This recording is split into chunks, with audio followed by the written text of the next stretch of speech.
AdamHarry back again with a really fast BoLS overview. Today we're going to be looking at Uncharted Empires, which is the new supplement book for Kings of War. What is Uncharted Empires? This is the book for all of those other armies from other companies or systems or lines or kind of generic fantasy models that were in like a war involving hammers and some other stuff that if you wanted to use for Kings of War, you didn't have quite the right analog. Now we have some really great analog armies for you to use in Kings of War. So that's what this is for. Again, this is from Mantic. It's a brand new book. I think it runs about 12.5 pounds from their website. I don't know the conversion for dollars, but you guys can do math, so figure that one out. There's the back of the book. Let's go ahead and take a look inside real fast. And I'll show you some of the army lists. It's pretty good. It's a pretty thin book, but that doesn't mean it's not really awesome. It's full color all the way through. It's about 70 pages, and it's got like 9 or 10 different armies or something like that. So, matter of fact, let's count them real quick. We've got some new rules in the contents: Call to Arms, Brotherhood's 1, Salamander armies, the Herd, the League of Rordia. The Trident Realm of the Fish People, which I'm not going to bother butchering that name, Empire of Dust, Night Stalker armies, Ratkin armies, and the Varangur, which is the evil, armored, chaotic evil types. Hint, hint. So let's flip through this real quick.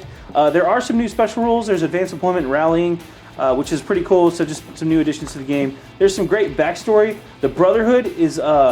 They are a brotherhood of knights and some lower peasant types, if you know what I'm saying here. Very cool knights with lots of armor and horses and bannermen, and then cheap little peon dudes. And then we've got the Salamanders, which is they're reptile men, if you know what I'm saying there. And they're pretty cool. They're actually good guys. So they fight against the evil, the chaotic evil in the world. We have the Herd, which are men beasts, and they have horns and hooves, and kind of like Pan from Greek mythology, but a little bit more twisted, I guess. We flip through here. We got some more guys. We've also got the League of Rordia. These guys are more of kind of a neutral alignment because there's so many. They kind of span a big empire, if you will, of different humanoid types.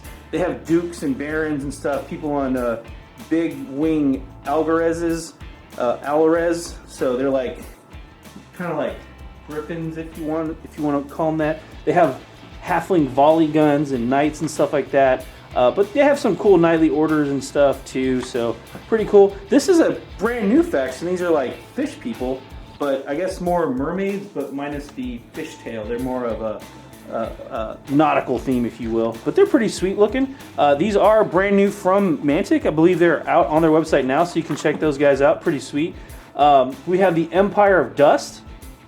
It's just another legion of undead type guys, basically with the armor motif going on, which Mantic already has a really awesome undead range, so but you can check those out. We have the Night Stalker armies. This is another kind of unique one they're all kind of shadows and doppelgangers and specters and stuff like that. It's pretty cool looking.